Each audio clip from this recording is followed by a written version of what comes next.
L'étude qui nous a été demandée par le Conseil régional de Bretagne est une étude sur la demande, sur la faiblesse de la demande en écomatériaux en Bretagne. Donc l'enjeu était de comprendre pourquoi finalement des personnes qui souhaitent rénover une maison ou acheter une maison, faire construire une maison, n'utilisent pas ou utilisent très peu des écomatériaux. Quand on réalise une étude sociologique, on essaye de trouver un peu des portraits, des figures, des familles, si vous voulez, et donc on en a identifié 6, notamment une qu'on a appelée le bricoleur militant, personnage qui est particulièrement intéressé par ces matériaux, qui va beaucoup bricoler par lui-même, qui va expérimenter, qui va essayer d'innover, donc personnage qui peut être intéressant aussi pour promouvoir les écomatériaux.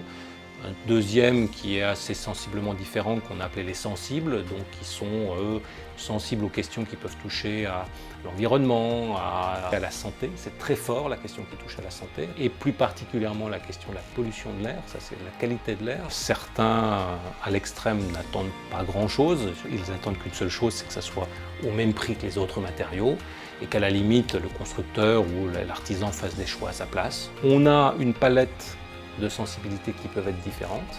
Donc ce qui veut dire que si on veut promouvoir un écomatériau en direction d'une cible, il faut évidemment ajuster à cette cible-là l'argumentaire commercial qu'on va développer.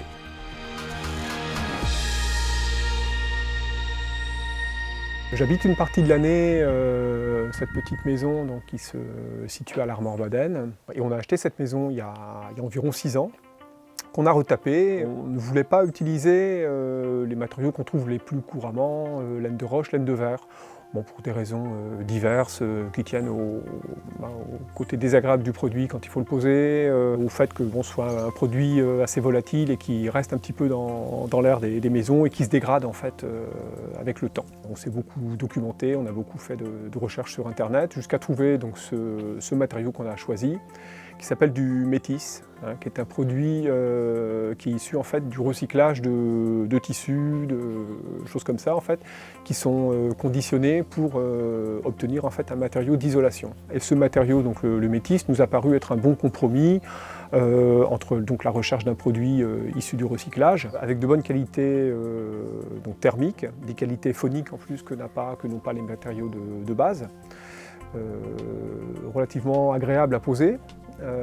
Et donc avec un coût un peu intermédiaire entre le moins cher et le plus cher. Donc on ne regrette absolument pas notre choix, on en est satisfait. Bon, c'est vrai que ce matériau maintenant il est masqué, on ne le voit plus, hein, mais c'est vrai que la maison dans laquelle on passe donc une partie de l'année s'y sent bien, elle nous paraît tout à fait saine. Les qualités thermiques du produit donc nous apparaissent totalement. On chauffe très très facilement cette maison qui est chauffée uniquement par un poêle à bois.